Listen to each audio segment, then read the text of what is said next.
I don't normally do this in English. And although both my guests are German as well, we decided to make an exception as they are internationally relevant. Richard has amassed credits on 6 Grammy-winning albums out of 26 nominations, and Hans Martin has just won a Grammy for his Peter Gabriel Atmos mix. We recorded the video a week before the awards ceremony and didn't even know it. This conversation has 2 parts. In this video, we talk about the job as a top mixing engineer and everything that goes with it. In the second video, Richard and Hans Martin talk about recording Prince and what it's like to work with a superstar. The link to the second part is in the video description. But for now, please enjoy this conversation with Hans Martin and Richard. With all your experience, what can engineers do nowadays to optimize their chances? People say luck is when preparation meets opportunity, right? For example, working in a studio in the US, and one day Prince walks in and hears your mix, which is what happened to Richard. I guess a lot has changed in the last 20 years, and I'm also questioning whether the location is still as important as today. Do you have to be in Berlin when you're in Germany or even in the US? What would you recommend to newer engineers? The longer I've been doing this, the harder that question becomes to answer. When Hans and I came up, and even though that's shifted by probably around 10 years or something like that, the circumstances were mostly the same in the industry. Like, you had studios, places you had to be in order to make a record of a specific quality. It's not like, of course, there were home recording studios at that time too, but like of a big level, you would have to go to a Paisley Park or a record plant, or in my case, there was a place called Sound on Sound in New York, and also Streetlight, another smaller, which used to be the record plant. Anyway, longer story. They gave me my very, very first gig in New York.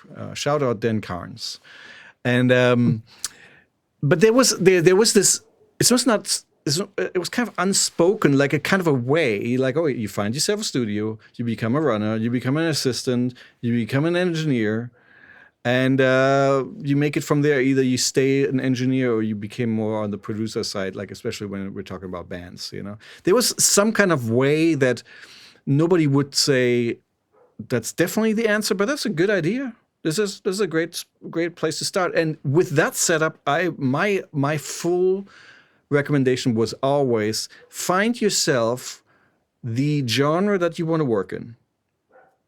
Find the most expensive studio that does that genre and try to get a gig. Why? A, you're working on the music that you kind of like, hopefully. And B, most importantly, the Beyoncés of the world will step into that most expensive studio. They will not step into third studio on the block. So your chances to actually get exposed to that kind of level of artistry that you hopefully can put on a nice discography will go up quite considerably. And that's exactly what happened to me. And this is how I got started with Outkast and Jay-Z. Those are random gigs that went to that studio, didn't have an engineer. Now I have the gig. Boom, the end. So the exposure of that led to a lot of opportunity over time.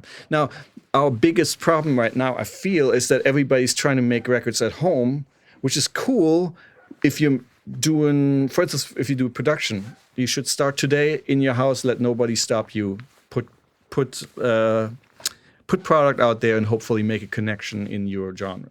That is a great way. As an engineer, that's harder because, like, now how do I convince the person to work with me? Well, in my bedroom, are they really gonna come there? And even if you're successful at that, like, let's say, even if you do that with people for 5 years out of your bedroom, the aforementioned Beyonce, or who would be big right now, Sabrina Carpenter, might not show up to your place. You know, so it is harder.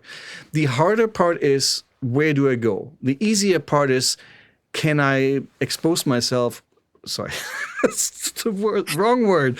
Can I get more exposure for myself on the internet, like by just doing good work? Yes, theoretically, that level field is a little bit more even. Do great work, put it out, have an Instagram person meet you, say, I heard your thing. Those things are actually easier, I feel, than they used to be.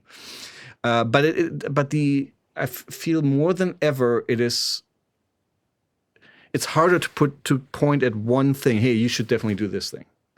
I don't want to make that so glim though, or so hopeless. I want to say, on the other hand, the whole like, get started, get going today, use what you have, do the best you can, network with the most people is still the way to get there.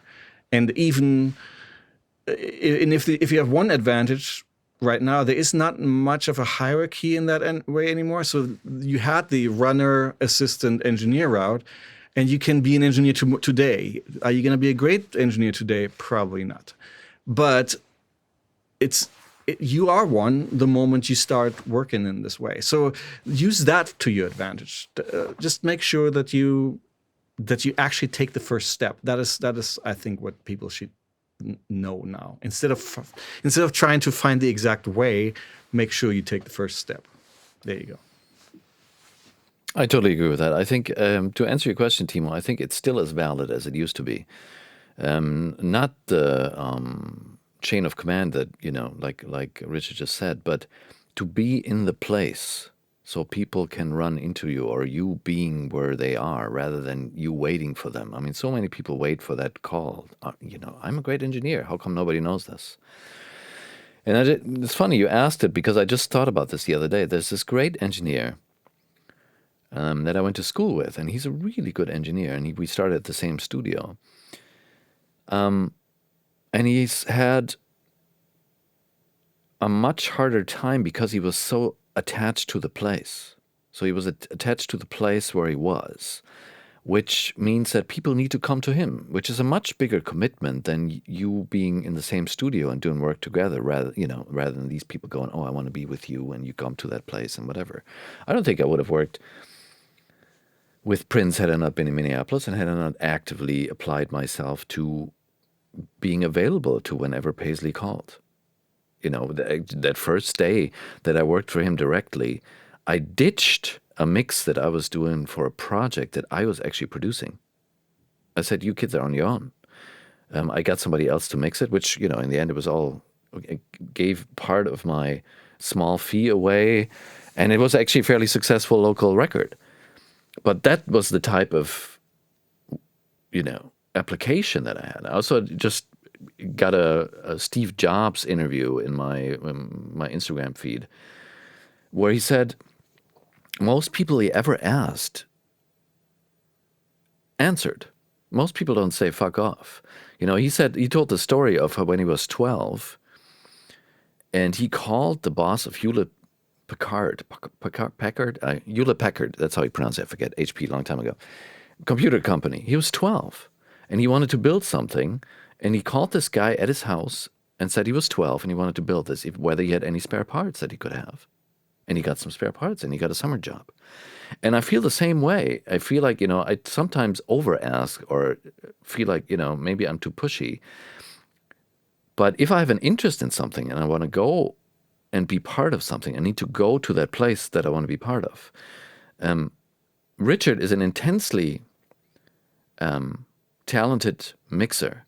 But if he lived in Cologne, I guarantee you he wouldn't be working for the people that he's working with right now. And it's the same with me and Peter Gabriel. I had the very, very, very, very conscious decision, or I had the understanding at some point about 10 years ago. I figured out, even if you have a good resume and people know your name, most A&Rs and producers will not go through CVs and playlists and find the best engineer. They will pick the guy they met at the bar before, that they hang out with. So I was wondering, where do I want to be at the bar? And at the time, Berlin was not the place where I wanted to be in bars, which is a German hotspot, where the music industry is. It's changed now. I'm in Berlin right now because me and my studio partners, we want to promote immersive music. We need to get people into the studio. We only get people into a studio in Berlin, so we built one. That's literally the reason why this studio is here. It's not because we love Berlin or we didn't have a studio before. It's because we want to play this to people, so we need to be there where the people are. And it's the same thing. So at the time, I was like, where would I like to be in a pub? And it turned out to be the UK. I was like, okay. So I went to London. I hung out there. Felt like a fool because I was like, well, how's this going to help? And then just hooked up with all the English people that I'd worked with before. And slowly but steadily, things happen. And I connect with somebody at Real World Studios, which is Peter Gabriel's studio. I kind of got, friendly with people there. Not in a way of like, I want work there, but just like hanging out and doing creative things together and being available for ideas and having fun and, all that stuff. And then I booked the studio twice for a project of mine because it's an affordable studio. It's great. It's a great place. And then I did my immersive stuff. And Peter Gabriel approached me through a mutual friend if I could help him with his immersive stuff. And at that point, his people went, oh, that's Buff. We know that guy. Awesome.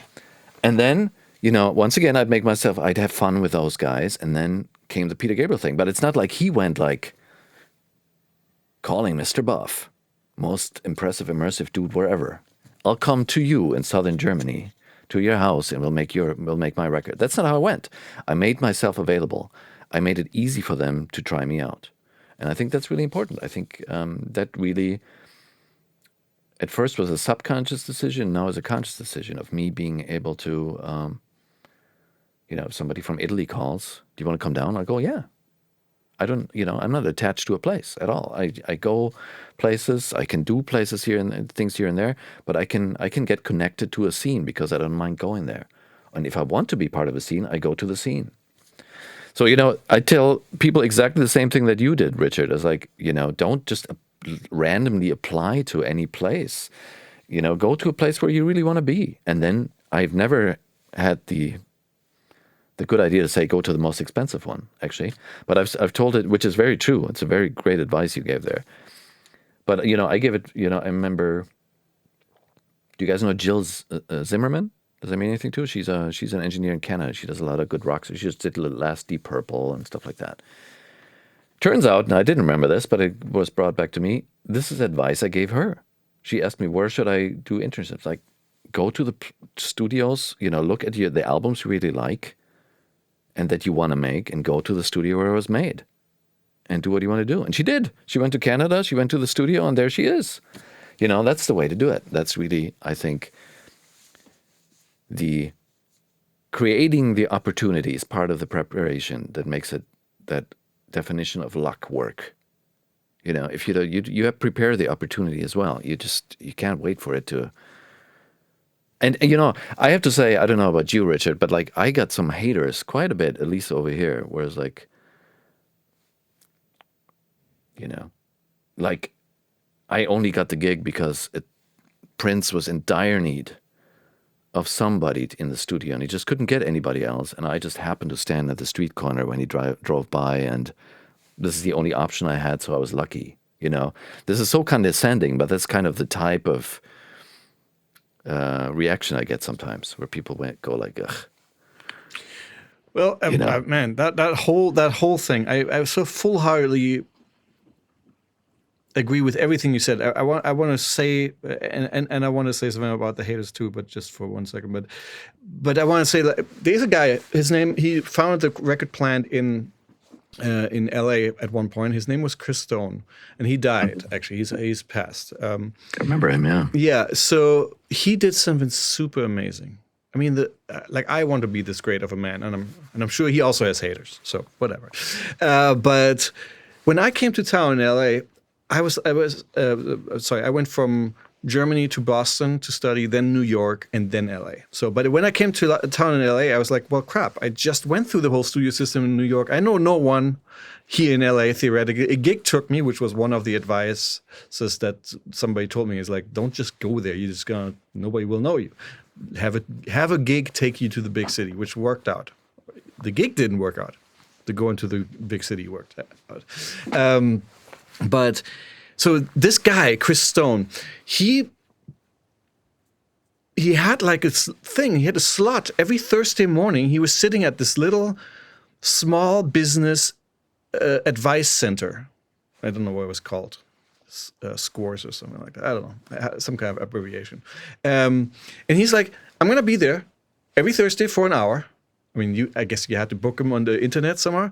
And you can ask me any question about the music business that you ever want to know. And I was like, well, that'd be me. So I went there. I was like, what would you do? I just came to town. I know no one theoretically, but I am accomplished. I can't go back to assisting because I have done it already. I'd rather not have that answer.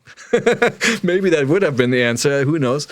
What should I do? And he said the thing that I will never forget that will actually fit with Hans's ideas too. Is like the people will always hire who they know. No one else. And they will not call Steven Spielberg because he's Steven Spielberg. They will call, for that kind of movie they will. But for the actual opportunity at hand where they go like, well, who should we hire? They will go like, hey, I just heard about Hans, and Hans is good friend with so-and-so. That's gonna work. And this actually, in a way, this is how Prince worked too. Like, he's like, yes, I don't know you yet, but you're Christina Milian's engineer that day. So you must be cool people, and now you get the gig. It is very much more natural. And if you take a step back and go like, wow, that makes so much sense. It makes it infinitely more hard because you can't plan on that. And actually, I do like Hans' way. Like, let's go to the UK and just hang out. How long did that take? From my first showing up into something actually happening, year and a half. But like fairly instantly, within like 2 months, I did underpaid gigs. But, from that, it went like, just kind of spread out. Okay, yeah, I just wanted to see the timeline of that. Okay, so you basically relocated. You didn't show up for a weekend. No, I didn't relocate at all. I showed up for 10 days, and then I just come for gigs, and then just make sure that I'd be there like every 3 months or so, and just show up, and then that is impressive, and I need to do something like that. But what I'm trying to say is like this makes sense. You like immerse yourself into that. Wow, see how I did that, right? But like this happens all the time. Yesterday, I told one of my old assistants I recommended him for a gig, and that gig will probably not work out, which is not his fault. It's just not a good fit. Fine, but I was like, because you went there, and that person has heard of you now. You've never worked together, but in a year and a half, 2 years, sometimes 10 years, something will happen because you just did that. And this happened to me actually with Jimmy Jam and Terry Lewis, who I worked for a lot on the Chaka Khan thing. I actually applied to be an in-house engineer, and it didn't work out, not because of me, but because they actually decided to then not hire one. I was like, oh, this sucks. But 15 months later, I was mixing 6 Chaka Khan albums because the guy who interviewed me remembered me. He's like, oh, we need to mix 10 songs in 3 days, so we need multiple engineers. Here's the gig. Boom. And then I had a discography and also like a reel to show off, to go like, hey, I actually can do that. And they're like, all right, you're it. Boom, done. That's how the gig actually worked, right? This thing where you say about the preparation actually means you not necessarily like going practicing or doing Rocky Balboa montages. It is basically just creating this cloud of like putting energy into the universe, and that sounds very odd, but I think it's fully true. And I'm not like one of those the universe will provide thing. It's more like you are becoming part of this cloud of conscience. That's what I call it. The most important thing, and you can correct me, Hans, if I'm wrong, but for you to get the gig through Peter at that moment, like even if he said, "Hey, I think Hans could be a cool person to give that gig to or solve that problem for me," it still probably took another person saying, "Oh yeah, that guy." And when that happens, that's when you win. When a third person, a trusted person, says, "Oh, I know of him," then all of a sudden you're in. Even if you have the qualifications, even if your name came up and nobody does that, it's hard. It's not. Then you probably won't get it. You're like, oh, okay, maybe next time. And actually, that's still not a loss because it might be next time. So, but that's the most important thing. And the funny part is when you start out, when you're a student or a beginner, you think you need to work on like portfolio or credit or work on how to get better. That's all true, but that's not going to land you the gig because the moment somebody big will say, can you do this thing for you? They already assume you can do it. Like, they don't think you suck at this. They just don't know if you're the guy to do it for them. And so somebody has to tell them, man, that was the best experience. They could even tell him something along these lines. I mean, he doesn't have the credits and he's not like the absolute best, but man, he cares and he gets it done and you're going to have a great time and this and that, the other. This also happens. So it's not just like being the best, being most prepared. It's just being the whole package of being out there, then getting it done, then not sucking, and then you get the credit. It's true. I mean, you know, I remember in the beginning, you know, when I was in Berlin, I lived in Berlin around the time when the wall came down. I had a very brief student career. But anyway, during that student career, I worked at a hotel. And I felt like, at least in my assistant days, my hotel experience was certainly as valuable as my recording school experience. Not that, you know, it was not a good recording school, but just the whole idea of anticipating and enjoying the act of service and, just being in the room but not commanding it. You know, there's so many people I know that just kind of hijack the vibe. And that's just not a good thing to do. You got to add to the vibe and stuff. And, you know, you can be in a bad mood sometimes, but I just know people who suck the room fucking dry, and they will never. I've had interns where I know, you know, after half an hour they will never make it, and not because they're not capable, but just because they can't apply themselves in a personal way. It's totally true. I'm totally with you on that. You know, and once again, it's kind of cultural. I mean, one of the biggest difference I feel like between German culture, and it may be true for English culture as well. All right, let's say European culture, and I may insult some European countries, and American culture is that in America, they first assume that you know what you're doing, and then if you fuck up, you have a problem. Whereas here, you have to prove that you know what you're doing before you even get there. And that makes a huge difference. That really is a huge difference. I always felt supremely welcome in America, in any situation where I was at. As soon as I, you know, had some type of reason to be in the situation, I've never felt like, what are you doing here? Who's that guy in the corner? I mean, maybe every once in a while, in the late studio, you know, open studio days at Paisley was a bit tense. But generally, I always felt like, well, Hans is doing this. And if you asked, I don't know how to do this, how does this work? You'd get answers.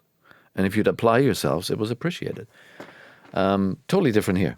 Totally different here. And I think that's where some of that hater, I don't get it anymore, I have to admit. CV has grown. But in the beginning, when it was like lots of Prince things and me starting here, there was a lot of like people figuring, well, if he was in that position, he must have some divine abilities that if I watch him work, I'll have them then. And then they watch you and you do what an engineer does. And they go like, well, that's not special. I could do that. So he's not deserving of it.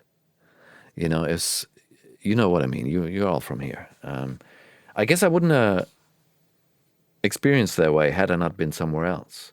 But that is really, really, really, really different. And I think that's one of the big sins of our business, I have to say. I mean, that's really, the rest of the world doesn't know what we actually do. I mean, whenever I go to the barbecue and then they go, whoa, all these people that I worked with, blah, blah, blah, blah, and that's really impressive. And then they go, what do you actually do?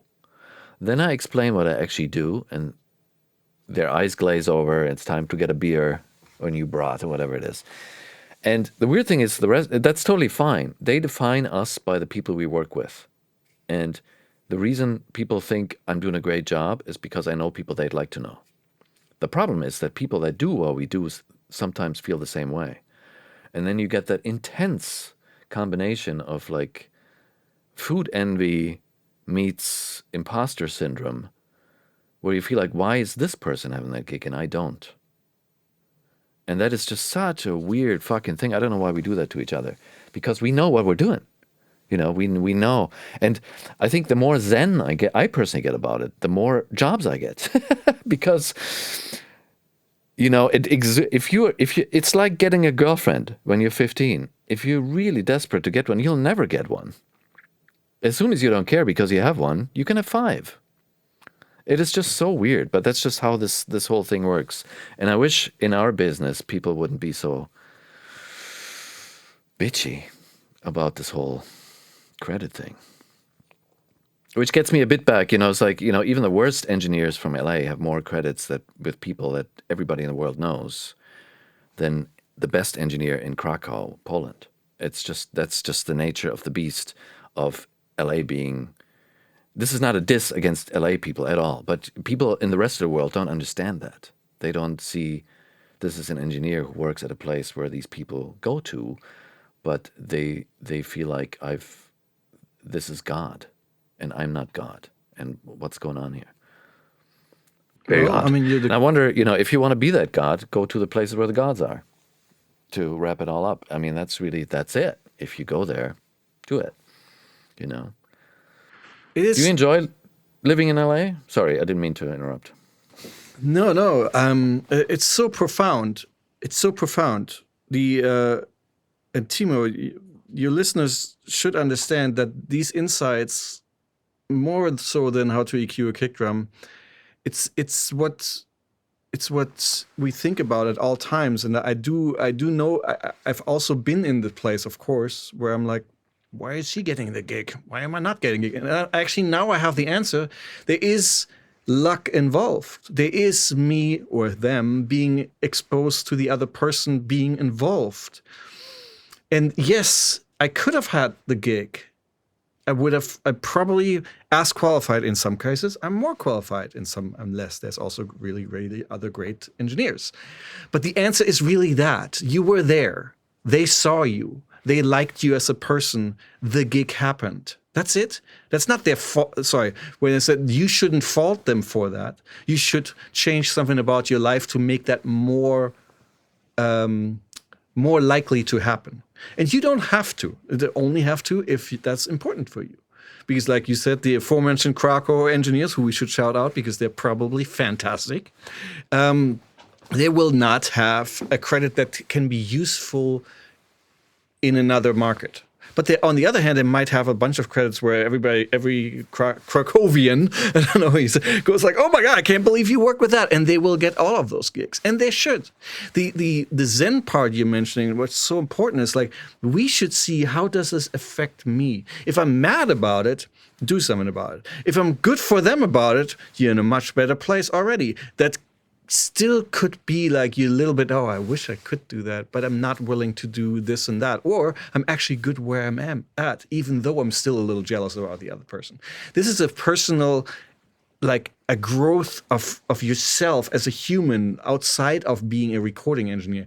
The recording in the music industry is very oddly set up in a way where like you have to actually tell somebody, "Oh, I just worked with Sabrina Carpenter and Taylor Swift and whatever," which I haven't, in order to think that you are somebody, which is not true, which is officially not true. It just opens specific doors to specific other outcomes, so to speak. It's actually, my brother is an entertainment lawyer in Berlin. I'm like, he's not allowed to tell us who he's working for. We're just like the total difference. Like, you can't even brag about who, and he's doing really well. That's the funny part. It's a very different way. So once we remove ourselves going like, I get what is for me, because it is for me, I'm deserving of it because of talent, exposure, and where I am in the world. And I get that set of gigs, and I do them well, and then hopefully something else will happen from them. That's all you can wish for. Now, if I'm just out of college, I cannot have that wisdom. My wisdom wants to be, how long is this going to take until I have my first hit? And it's going to make you miserable, and it has made me miserable. And like Hans says, the moment you get a little bit more like, this is not how the world works. This is how you think, like, whatever American Idol works. Like, you're the best singer because you won this show. That's ridiculous to begin with, right? But it's the same thing for us. Like, we have the best credit, so obviously we need to get the best new work, and we make it the best sounding. And none of that is true. You live in this bubble of hopefully a continuous work, and I say to my assistant always, work is work. Some of them are super small, and and also don't become anything bigger, but because you did them, you get the big gig later. Some that you go like, oh, this is the one. The moment this record is gonna come out, I'm gonna be the man or the woman. Never gonna happen. Like, actually, for that matter, and I want to say that maybe because it's a good thing, when I did leave the Prince camp, going like, I have the credit, I have a number 2 album on Billboard and number 1 on all genre charts. This is the moment. It's go time. No manager would call me back. I literally called 8. The biggest man is like just like, I just did this thing. Can we do a thing? No interest. When I try to actively like find work, like, hey, I just did the Prince album. Let's do some R&B stuff, whatever. When I actively did that, most people were like, Prince released an album? And I'm like, it was number 2. Like, if you don't check the chart, then who is checking the charts? I mean, like, labels, right? So they didn't know, they didn't care. That particular credit at that moment in time did almost nothing for me. Actually, that year was terrible when I quit. But over time, the cloud of conscience was filled with, oh, that's the guy who did that. Oh, he also did Jimmy Jam and Terry Lewis, which was actually fully unrelated, which should be related, but it wasn't. All of a sudden, you get the work that you deserve, like other R&B record, other doing a good job on a new project kind of thing. But it didn't happen in a way like, oh, all my dreams have come true. I'm now the guy. You have to call me because this is the guy who can get it done. This doesn't happen. It happens very seldomly, and then Servant will take the gig from you. He's a really great guy, by the way. But you know what I mean? Like the moment we understand our position in the world, that basically doesn't care about our feelings about it or what we think we should deserve as the next gig, it becomes easier. And Tyrese said this to me. It's like the life will provide what is for you, and you can try so hard to get the thing that is not for you. It just will not happen, and it will come off desperate or very forced. The moment you go like, I'm just doing great work, and I hope that person is connected to another person, and you don't know that you're gonna have to assume that every single project has one person that is a good person, and B is gonna continue to make music, and that person will call you back in like 6 years from now and go like, I remember you did this thing. Can we do this other thing? And that is what the career is like. The career is not like we get the Grammy after 3 years and now it's smooth sailing. It's certainly not that. I totally agree. Yeah, it's. I mean, I tell sometimes in workshops, it's like, it hasn't really changed since I started that, well, right now it's changed, but usually it hasn't changed, where out of 5 things I try, if I'm lucky, 3 things work out. The only difference is that right now those 5 things happen within 2.5 months, whereas, back in the day, those 5 things were within a year. So there was a bit more desperation if things fell through, both in terms of perspective and money. And yeah, I mean, Timo really asked you. We did a podcast before, and he does his funky questions. He asked me hypothetically, if all of a sudden I wake up in this parallel world and I still have all my knowledge and all my gear, but nobody knows me, what would I do? And I said I'd sell it all, because at this point I'm being hired for me, which is amazing. I'm not being hired because I can provide a service necessarily. I provide the service, but people hire me because they know me and they want some of my tea. They want the Kool-Aid I'm bringing along. Well, let's hope it's not Kool-Aid, but the sauce. And that's great. I'm really comfortable in it, but I'm also aware that it's not going to last. So I'm working as hard as I did before in going to the places where I can be seen by the people and the things and the environments and the ideas that I want to see and be seen by. So, in that sense, it hasn't changed. It's just been more solid and more in a way that I can choose. Less things are chosen for me and things I can choose more. That's pretty awesome. Enjoy that. Yeah. I asked this question quite a lot of people, and your answer was the most unexpected. What do other people say? Yeah, I want to know. I'm going to be a star. What do I need to do? Because I don't know. Well, the most common answer is start a social media deep dive, I guess. Get contacts somehow. But nobody except you said I'd sell all my stuff. I wouldn't want to at this point. I wouldn't want to, to kind of have to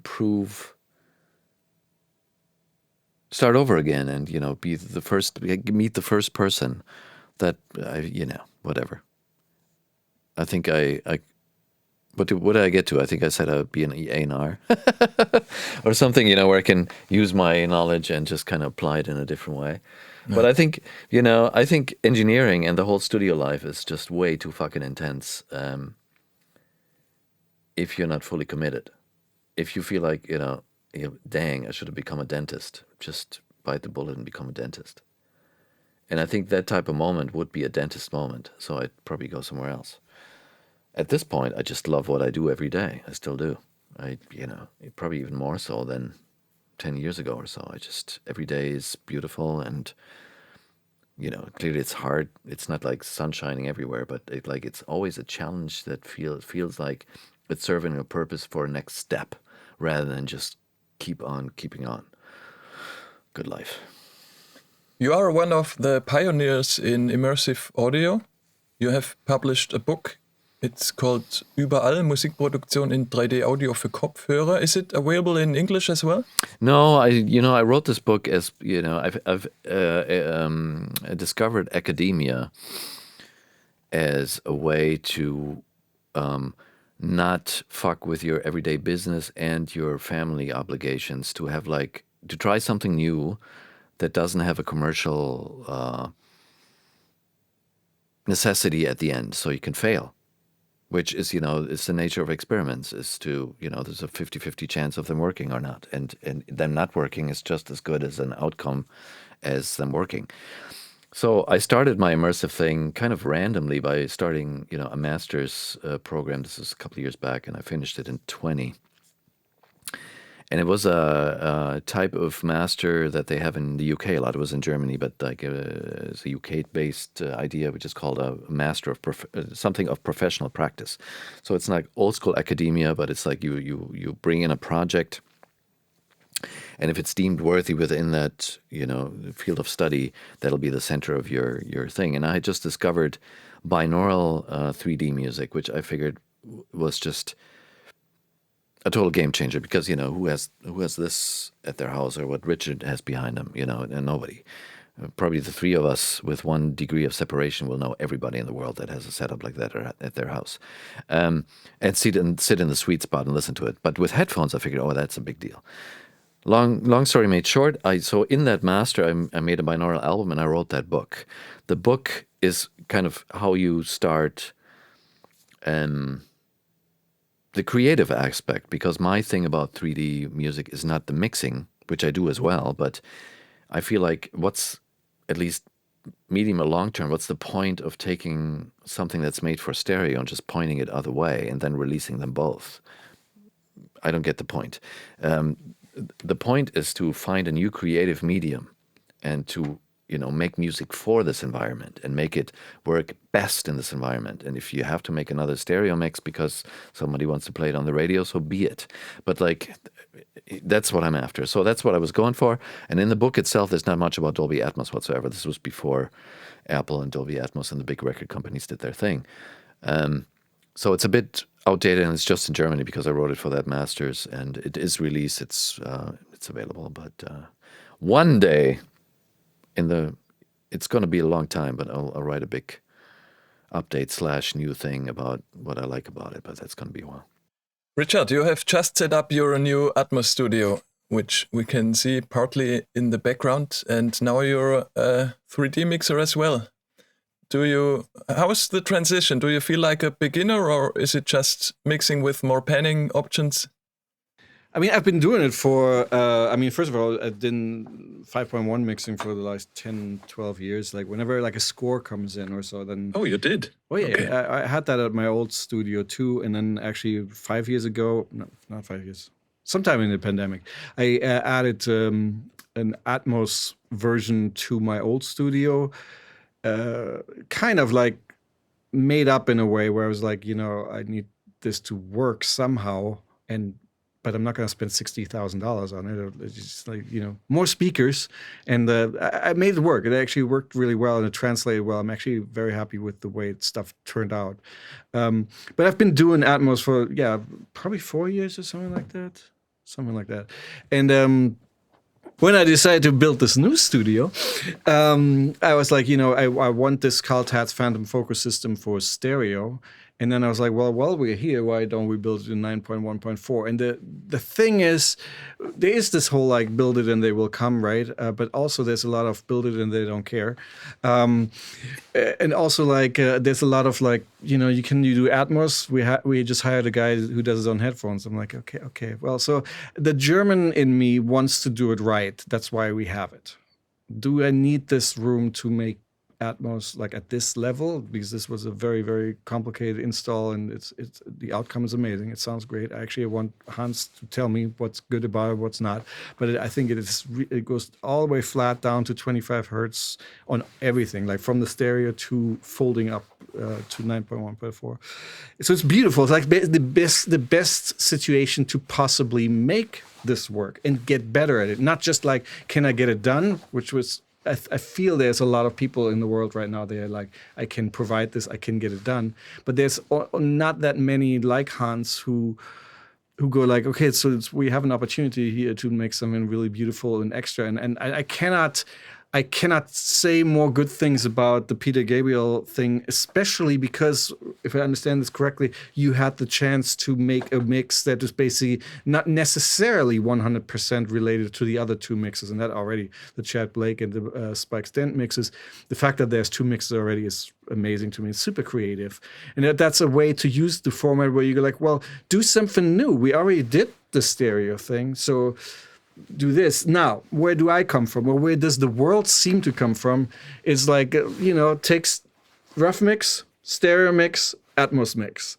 Just don't mess this thing up. Like basically people approve it on their headphones and go like, well, I guess it's good. It sounds kind of similar. I guess it kind of sounds similar as a stereo mix. So it's approved. Like actually, one thing I noticed in my travels is like Atmos mixes don't get revised. Like there's always V1 approved, which for an engineer is fantastic work. Thank you very much. Please come again. But also, if we are looking at this and go like, this is a creative medium, that cannot be the truth. Of course, it should be more daring, more interesting. So that's what I'm looking for in this room. Going like, can we do both? Can we make it so that it's related to the stereo mix in a way where it's the same music to most, maybe? And can we have so much detail in it, or little trinkets? And I'm not saying flybys, something that makes musical sense, that we can further the craft. And that's what excites me about it, because I've been doing records in stereo for 30 years now. I mean, since not 30 years professionally, 25 years professionally, but 30 years of actually trying to make music, right? The idea that all of a sudden you have a new medium where you can say, not everything has been decided. We don't know how loud, how crunchy, how limited, where stuff goes. There are Atmos things where I'm like, you did that? That is nuts. Both in a good way and also like, who the hell did this? This is not very musical at all.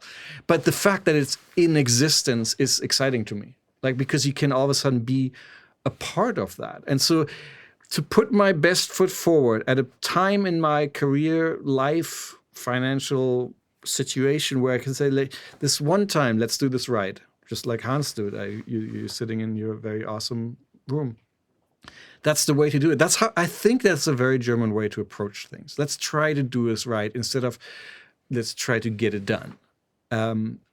Was it overkill? My friend said the best thing, because I asked him, I think this room might be overkill because it's huge. I mean, it's like 20 feet long, 18 feet wide, 10 feet high. It's super beautiful too. I mean, I'll send some pictures. And he's like, it's the exact right amount of kill. And I'm like, thank you, I appreciate it. Now, thank you. Please tell my accountant too, because he disagrees. But I don't know. Like, it's a thing. We are on a path. We've been doing this for so long that we're worth trying to do this well. And we are also like a little bit of a steward or a shepherd of this, going like, if people like us try to do the next thing well, I think that's a good sign for the next generation. It's not just that you have to get lucky or maybe get good or maybe be the best friend of the artist, which we all discussed, but also you have to care, going like, I want to be good at this. I don't want to just make $1,000 or whatever. I want it to be as good as I can make it. That doesn't mean I'm gonna rule today. It means I will do it to my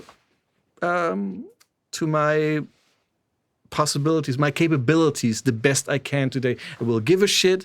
I will be mad if I fall short, and I will try better next time. That's all we can do. And if you're talking about academia, that's how it should be. Like, we are part of this craft. And the moment we go like, you know what, I don't care how this stuff sounds anymore or what this is, apart from the paycheck, which hopefully will keep coming, then it's time to go home.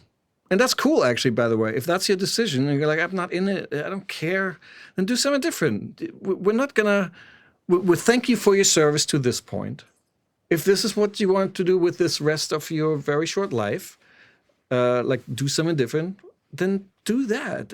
You're not letting anyone down. You're letting somebody down if you continue doing stuff badly and knowing so. Then it's kind of... You're taking space, you're taking projects, you're not adding, like you were just saying, you're not adding to the vibe, you're actually kind of subtracting from it. Then you start wondering where the money went, and then you become bitter, and then like that's a whole like, ew, we don't want that. So this is my try. After 14 years in the same studio and with one opportunity to get it right, this is my best try to wholeheartedly go into the future and go like, I think I'm doing a good thing here. And my clients and my colleagues will agree or not agree. And I do have haters. And that's cool. That's just a sign of you being successful, is your first hater or whatever. The first hater. You will have more haters that you don't know about before you actually know about your haters. But once they are there, I don't mind. Hate me. Well, let's get coffee. Tell me what you think. I don't mind now. I should point that out. But at the time, I was a bit thin-skinned when it first came up. I didn't expect it. I'd never had it before, I guess. Do you guys think people will still use loudspeakers in, let's say, 20 years? Or will everything be headphones or even something else we don't know yet? No, I don't think the world changes as much as people want to, or feel like it does. I mean, one of the weird things about this whole Dolby Atmos thing is that, if you deliver this Atmos thing, which is, a component of parts, and then a renderer or some type of translator in your phone or whatever it is will translate it for whatever you're listening to, especially if it's for headphones. Meaning, if they change the algorithm for that thing, it'll sound different. And it'll sound different in 3 years or whatever it is. In here, it'll sound exactly the same in 10 years. There will be no change. So the whole loudspeakers thing is a big deal. I don't know how you feel, but, at home, me listening, I listen like, as the British say, a punter. I don't listen like an engineer. I can put on music and just enjoy it and just yell along. And every once in a while, I have this really cool engineer moment where I hear something that I've known for 20 years and I just notice the snare or whatever it is. I go like, what the fuck? How did they do that? But most of the time I just listen to music. And then I listen how everybody does, which is, some crappy smart speaker in the bathroom or in the kitchen, whatever it is. But lately, and this is where I'm going with this, I bought some totally non-spectacular speakers in 1996. And I've started buying CDs again.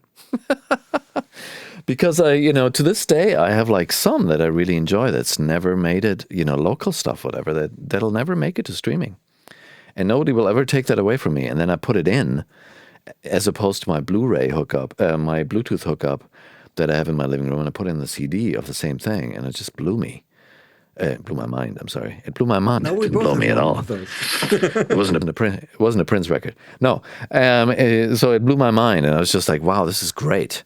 I cranked this fucker. So I think speakers will always be around. I don't know if they'll be the same type of cumbersome, cable hook up things. But what's not to like? Why would that go away? I don't feel very positive about speakers, unfortunately. Like when I was young, it was actually kind of a status symbol for like the 15-year-old boy to have some kind of stereo. I had an Onkyo like a receiver, a CD player, actually one of the first CD players in my high school. Double tape deck. Yeah, Yeah, maybe. exactly. Stuff like it was a thing. You're like, hey, look at my stereo, cool, right? And then that's not a thing anymore, I think. And actually, also the kids, I think a lot of people just don't have any speakers short of what comes with their TV or is in their car. Now, does it mean that speakers are not a thing at all? No, it doesn't mean that. But I do think, like we said, like you might have a Bluetooth speaker, and like something that is of questionable quality and certainly not in a stereo configuration that's in any way pointed at you in a normal living room that is what I call them civilians, not a professional of any sort. And I feel like we're going to a place where that becomes less and less. People have, like my wife has her earpods in her in her ears at all times for both telephone, but also like podcasting is obviously huge right now. Right? So I think people like you and I, we love the experience, and I do love the CD thing. I'm not buying CDs, but I have actually recently, like basically when it came time to should I throw these away, I'm like, well, I'll throw all these away, but these 100 I'm gonna keep. I don't know why, but I am for now. This makes a lot of sense to me, but for somebody who's today 15 years, do they think about speakers at all? And having not particular much data on that, I feel like they wouldn't. Just as much as I think, and I could be wrong on this, that even though people say vinyl sales are up, which could be true, and probably is true, I'm not saying it's a lie, but people actually unwrapping vinyl and putting it on a player and playing it, I think is a very, very small group of the people who actually buy vinyl. So I don't know, we're in this weird place where I could totally see that the speaker itself, short of in an auxiliary to another device like a TV, will fully disappear. I could see that. One thing I'm 100% sure is nobody will ever have an Atmos system at home until or unless it is something that you build into the wall at one point. Like something that becomes part of like an apartment complex, like similar to a car stereo. I do believe Atmos will be more common in cars, but at the same time, it's an expense. Will it be in a Hyundai? Probably not. It is. It already is. Okay, fine. 6 of them. This part, Yeah. but that makes the most sense to me. The Atmos on a speaker level in a car where you know where the driver sits, that sounds awesome. I'd like to clarify my statement. So I don't think necessarily that speakers like behind you and I and in front of Timo are necessarily going to stay in that way. But as just headphones versus something that emits sound, I think the emitting sound thing is going to stick around. I can see people actually, one of the beautiful things about my immersive setup right now is I get to talk to people who want to make stuff for it and don't really have people who tell them what they want. And I get to tell them what I want. And I get some insights. And one of them is that, people like Sennheiser, for example, that just, pretty deep into this stuff, see what's going to happen is that the difference between a set of headphones and hearing aids will vanish. So like your wife, everybody has them in all the times. And what is still the problem being the latency from, the sound that's actually going through the earphones as you're not using them. It's going to get less and less, or something's going to happen. So you just hear the world with those things in. If your hearing gets worse, you just kind of tune how you hear the world. And if somebody calls you, you use your phone, your headphones for your phone and all that stuff. So that'll be there. And at the same time, I can see you having those in as you use those speakers. I don't think they're going to replace a listening environment that is based on something pushing out sound. And also one of the other things that are coming, I don't know if I can tell that, but it's like how speakers interact. I'm not going to get too much into detail to not be slapped by your brother. But like, if you have various smart speakers, they're going to talk to each other and something fun may happen down the road. So the speaker idea will stick around, I feel. I don't think it's going to be replaced by headphones. Interesting. Totally.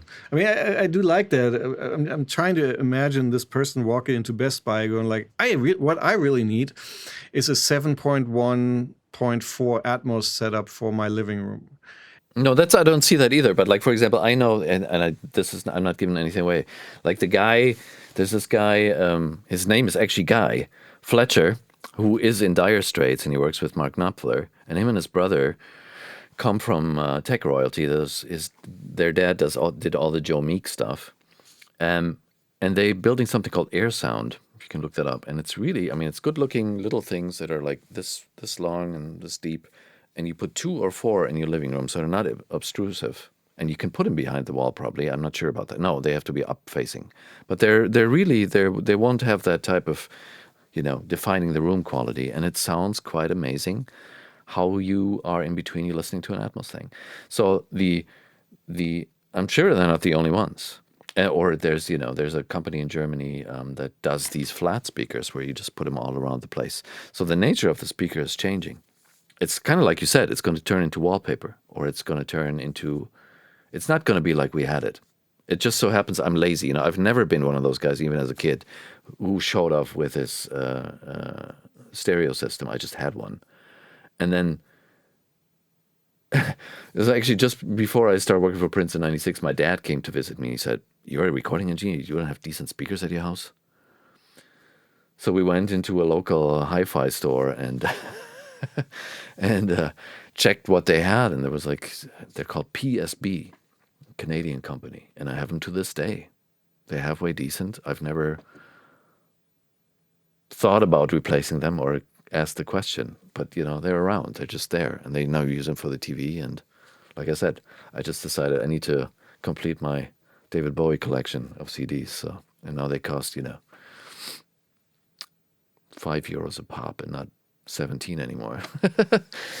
Anyway, awesome. It'll go away. I'm old. I'm sorry. No, Yeah, I like that. I like that. I think the more it becomes part of, if it doesn't feel like an extra thing, like for instance what you said, like, can it become part of the wall or flat on the wall? I used to have some flat speakers in my old house. I don't anymore, and I don't have to make a huge investment. And okay, let's put it like this: a sound bar, right? It's about the most extensive, not necessarily expensive thing that I would say a normal person would buy, going like, I think I need a better speaker. And it's not all bad, and some of them are like Atmos and whatever. But that whole thing, like, I'm gonna put stands in my living room, is like, I don't see it on a level of culturally relevant in going forward. I'm not saying I'm with you. I'm totally with you. There's this fair in Munich called the High End, which is like all the audiophile stuff, and that's where you have those types of speakers, and you have record players that cost $250,000 and that type of stuff, and you go like, what the fuck? Who does that? Jesus. Yeah, no, I've ripped to all of those guys. There's a really cool quote. Somebody says, "Oh man, how am I not messing it up?" And I'm gonna offend a whole section of the market right now. This is gonna be awesome. It's audio. Musicians listen to music with speakers, and audiophiles listen to speakers with music. Correct. That's totally it. So, they listen to manuals. Nice. That's exactly it. To the gear. I mean, I love it. I love the, some of the, sometimes I get this feedback, it's like, so I co-produced the last Scorpions album, which I'm very proud of. And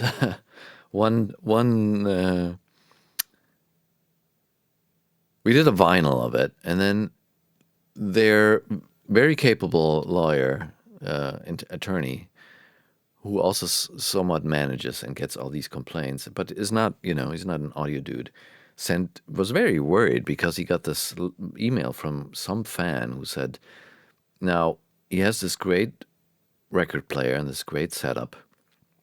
And he's compared the vinyl album that we did to the vinyl albums that he has from the 70s. And he's decided that something's wrong with the vinyl that we just made because it doesn't have the same this and that and this and that, you know. And I just wrote back to the guy, you know, he clearly doesn't like the sound that we made. It's nothing's wrong with the record. But I get that on a regular basis, you know. I get these like with the deepest tone of, you know, conviction in their voice, explaining to me but why that music couldn't be any good because of these and these specs. And I'm like, fuck, Jesus, what's going on? What is with you people? Can't you just listen to it? I'm one of those people, you know, I love streaming as you know, I love listening to music. And when the streaming thing came up, I could listen again like I did when I was 20 and just would go to a store and buy like 20 CDs at a pop and just buy them, you know, because I like the cover. And I do that again now. So I feel like what I do needs to work on however people listen to the music. And not just if they sit in the same room that I sit in. Yeah. And that's basically why Atmos is so awesome. Because theoretically, if done well, it can go from headphones to 96 point whatever, a movie theater, theoretically should sound similar to its intention. I personally am the one who will first say there is no such thing as translation. Translation is a dumb thing that scared audio engineers say. Rightfully, yeah. I'm like, no, it will not sound the same on all devices. Stop that. It will. Your job is to make the important stuff sound similar on most devices, not make the record sound the same. That's a huge thing for me. Where I'm like, I think it will hold back musicians and engineers and producers for so long because they're trying to do this thing. And I'm like, there is no such thing as translation. It's just statistically speaking, a lot of speakers your music will sound bad on. That's it. There's nothing you can control about it except for making a better, making the best record you can, but you can't control that. So Atmos is the first format that kind of changes itself by the playback medium. So it's like our best chance of like, can we perceive this music like it was intended? I have hope that what you said, when the codecs change and go, when they change over time, and they have in the last 4 or 5 years, music has changed, the sound has changed of the actual spatial audio, that it will go towards a better goal of like maybe at one point there will be a way where you can't, where on headphones or the in-ears, that you can get the exact same sound that you have in your studio right now. And maybe that's cool. And maybe that's awesome. But I think Atmos has that potential of getting better in that way. While stereo, it just, you make it and you basically hope for the best. And it's kind of this bizarre thing, like you have a DVD of a movie, right? And you have 3 mixes on it for 7.1, for stereo, for whatever. They actually are different files in many ways, right? Which totally makes sense. Just in music, we have to make one stereo file that happens to work on a phone and at Coachella. Like it has to sound good in all places with one file, which the whole idea is nuts. But I think in Atmos we have a way to possibly make better music in that way. Better for this future without speakers in the wall, headphones, what are the other ones called? HRTF profiles, right? Like all of these things. That's what the exciting part is. I love that we can come back to that. Like we're actually doing something that's not like, okay, but the Beatles did this and that and the other. No. But we're in 2025, ouch. And we're trying to do something positive for the future of music. We're trying. We're not saying we're going to be successful because Quad and 5.1 went away. I don't think Atmos will go away for these other reasons, because it is scalable. We're just trying. We don't know if we're going to get there, but I think it's a good move. Mm-hmm. And Martin, the last time you and I talked about this, there was no real mastering in Atmos due to the huge number of channels, I guess. Is there any news about this? Yeah. We didn't speak about this beforehand. I'm just saying this, but so I've spoken to quite a couple of plugin makers to ask for a plugin that allows me not something new that that is totally exciting that I didn't expect, but like that allows me to use the tools I already have and that I enjoy in an immersive manner. And Waves has come through, so I was part of development of something called the immersive wrapper as in WR wrapper. And at this point, it only works for Waves plugins, but that may change very soon.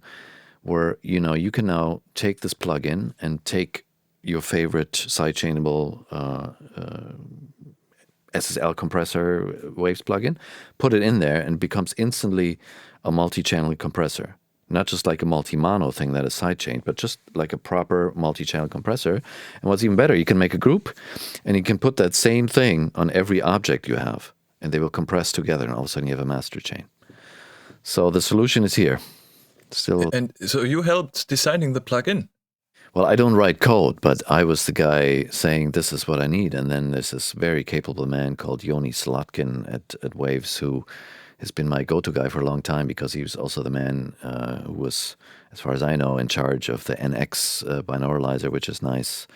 So we've had lots of discussions about immersive and stuff. And so when they started doing it, they asked me if I would be the bitch guy checking stuff, and I was. Nice. Yeah. And it's already published? It's been out since December, yes. Wow, I missed that one. Yep. Nice. And but it's not Pro Tools. Is Pro Tools only, or? No. Whatever you want to do.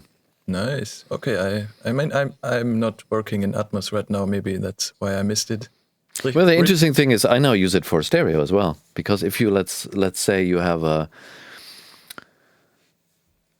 two keyboards that you want to compress together but slightly differently, and you don't want to run them through a bus, but you just want them to kind of interact, you can now put that thing on there, and you can on each one of them change the compressor a little bit, but they still compress together, or EQ, or whatever it is you want to do. It is very intuitive. You just pop your plug-in in, and then it works.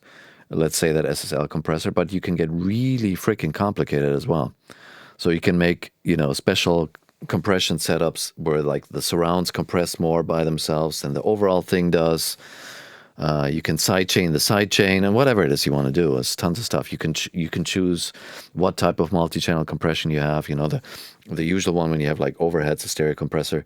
If the right side has a really loud signal, both of them compress.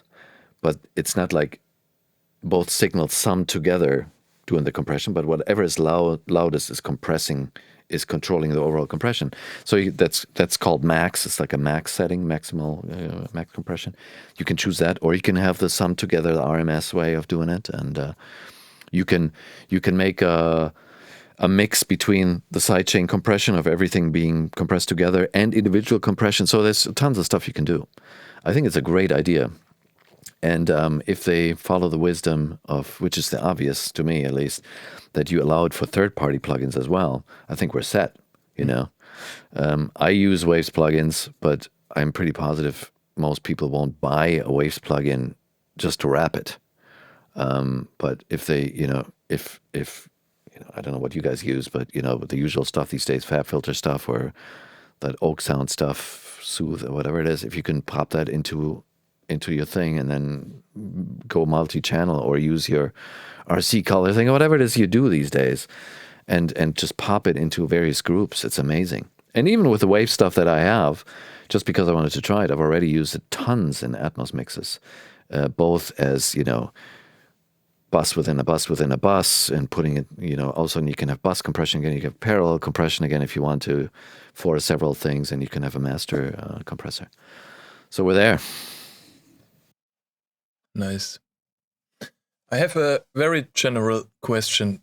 I guess mixing is sometimes boring or at least exhausting, like any other job. What are your strategies when you're facing a difficult day? Beat Richard. Sure. I mean, It's interesting once you control your own surroundings, right? Like we have our own studios at this point. Becomes much more flexible, where you literally can go like, okay, so this creative juice is not happening anymore. Go on a walk, take the dog, whatever. Go to lunch, etc. Come back. It used to be harder because basically the studio time was not cheap. Everybody was basically there because they had to be there, because remote collaboration was, I mean, it was possible, but it was not happening that often. And so now that we can control this environment, we can actually maximize the moments when we are most creative. And also on top of that, and DAWs make that possible, just literally going like, okay, I'm hitting a wall on this song, but instead of going home, you work on a different song. You try to find something else that inspires you for a moment, or even where you go like, well, I have zero creative juice left, but this vocal needs to be edited still, like something that's more technical or like etc. You can jump tasks. That's what I do, and then I try to work out, or just move my body for a moment. That works. There's a downside to all of this though, which is. There's a lot of studio creep time where you go like, well, because this happened, because you hit the wall and you did something different, now you actually, instead of working 8 hours, you worked 12 today, and to keep that in mind, that there's this downfall of like, you have a life outside of this, I think that's probably the trick. That's the trick to get that balance. And yeah, work-life balance, I get that. But most of the time, it's not just work-life balance. It's literally work, life, and holy shit, all this other stuff I have to do balance. It's like, I basically, in a way, say work-life balance, there is no such thing. Every one of us is overwhelmed. I don't know if you have kids or family. I have 2 kids, right? So theoretically, and I really full-heartedly believe this, the things I should be doing, like if I made a list of all the things, work, life, eating, all of that stuff together, they actually do not fit into the week. Like it's not even like you're doing it badly or you could do it better. There's just no way to do it, period. It's like a little bit of a triage at all times. And I think the Zen part here is you have to be okay with that. It isn't the problem is not solvable. The problem is just like you have to go through it anyway. That sucks. That's the way it is. But that whole idea that you think you can make it better by working better, by being more efficient, by being more present, by being more human, I don't think that exists at all. The moment you give yourself excuse that, hey, do the best you can, some things will fall by the wayside because that's just the way it is, I think you will leave it a little bit more relaxed life, and you will actually come out with better music because you fit the music in there when you're most alert. Yeah. Wow, I can't really add anything to that. I mean, I always compare, mixing to this. There's the cutting the onions, and then there's the actual cooking. And I totally agree with Richard. It's like when I'm not in the mindset to cook, there's always onions to cut. There you go. I mean, I think it's tough, if I work at my house quite a bit too, and that is difficult. That was difficult when I had kids in the house. In the beginning, in the zeros, when it was still studio time, when in the box work wasn't quite that good and the computers weren't good enough or whatever it was, I would be gone for long stretches of time, but then I'd be home for long stretches of time as well. So my kids, for example, they grew up with not me not being there or fully. And that made things easier. I feel it's, you're a good man by, I mean, that's the way to look at it. It's just you can't have everything. And I think the key moment in your private life is to hopefully have somebody who accepts that that's part of you. It's not like, I know so many people who to their children and to their partners apologize for doing what they do. Which I don't get it, because you kind of create this expectation that it'll ever change. Whereas this is just part of me, And my wife, for example, she's awesome. she knew this from the beginning. I met her literally on the same day I got my first job, and then we cuddled up and all that, and then I was gone on a gig for like 3 weeks, and neither the date nor the gig are over yet. So that's pretty cool. But it would have been really hard without. Yeah, nice. Here's another one of the funky Timo questions. Is there something you have changed your mind about in the last 6 to 12 months? Can be job related, doesn't have to. Anything comes to mind? I think people are more. I'm okay with saying, and you said that earlier too, saying, okay, this is not for me. There's a better fit here. That can be for 1,000 reasons, creatively, but time-wise, or like, this is just, no, I don't want to make this record. That doesn't mean it's bad.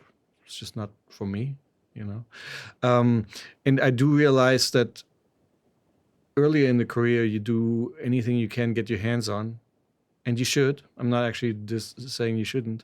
You should actually you should go through that time, but you should also realize that over time, the people who really value you, they will also say like, "Oh, you can't do it this weekend. Don't worry about it." Like basically, they say something along the lines of like, "Can we have this by Monday?" And 22-year-old Richard would say, "Oh, of course, we'll make this happen." And today's Richard would say like, "I don't think I want to kill my weekend for this one. Can we have like a week more or whatever?" And most of the time, the thing that you feared most, which is the gig is gonna go away, it's just like they're like, "Hold on," they make some kind of call like, "No worries, we want you. You have 4 more days. Can you do it?" "Absolutely, want to do it." Like the thing, realizing that you go from a feast and famine, like every gig is my last gig, every gig is an opportunity, which is true, but not as true as you think it is. Go into like, we're all living life to the best we can, and we make these choices to live it a little better today without that fear. I think that's something that I learned to actually implement more in the last, maybe 18 months, especially while I was building the studio, because studios take long to build.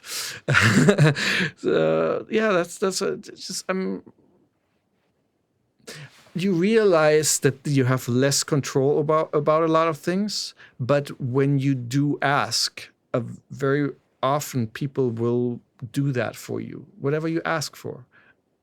They will try to make it happen, and then all of a sudden a better life comes out of that, I feel. I haven't really changed my mind about anything substantial in the last 6 to 8 months. I mean, there's been lots of change for me since I allowed myself to really get into this immersive thing, which wasn't a business decision at all. It was just excitement about it, really. And since I was able to do it within the framework of my work life and personal life, I did. But I guess the biggest change my mind thing, if I look back now, is actually having a studio or being part of a team and wanting an anchor. Whereas before it was always, if I don't have to buy the cow if I want to make porridge, because it's a lot of baggage. It's different if you, like Richard and I, for that matter, we're our own best clients in that studio. We're not waiting for people to accept it and book it, and that's what's going to pay the bills. But I've, as an assistant, pretty early on, I saw, how little music is involved in the art of running a rental studio. So I decided it's not for me. I'll just go to them. So to change that decision that I'm not going to have a studio with all that entails. That's probably the biggest change of mind in the last, new foundation, if you will, in the last 20 years or so. There's bigger ones, personal ones, and whatever it is, but like circumstantial, I think that's probably the biggest different approach in everyday work life that I've made. Mm-hmm. Last question. What was your best purchase below 100 euro in 2024.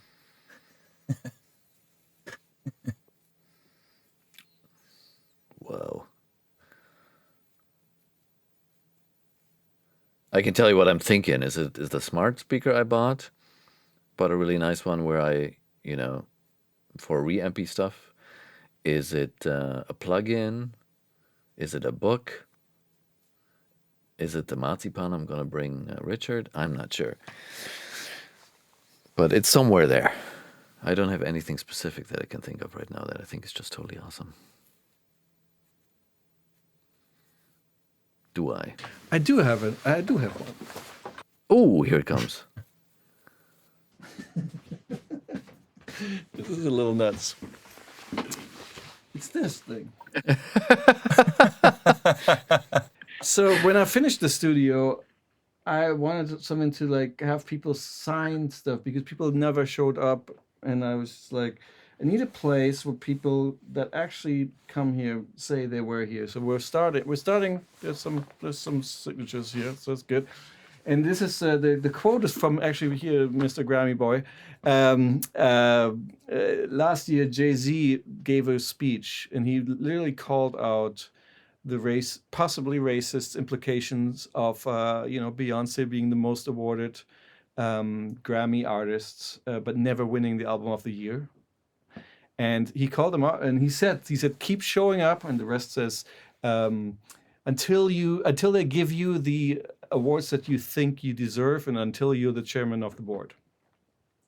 And so I was like, that always resonated with me, and also as a positive kind of way. So, and then obviously, because of the showing up, people are actually coming here. So this is what I made. So this costs about $95, and this would be totally it. Yeah, I put that in the back of my studio, and people are signing it. So this works. There you go. I can't come up with anything that great. So Yeah. I have a couple things over 100, but no. Yeah, that's easier. Yeah. Hans-Martin, good luck at the Grammys. Fingers crossed. Thank you. Richard, good luck with the new studio. Thank you again very much. Very inspiring, and I hope to talk to you again sometime. Yeah. Yeah, I enjoyed it too. Thanks for having us.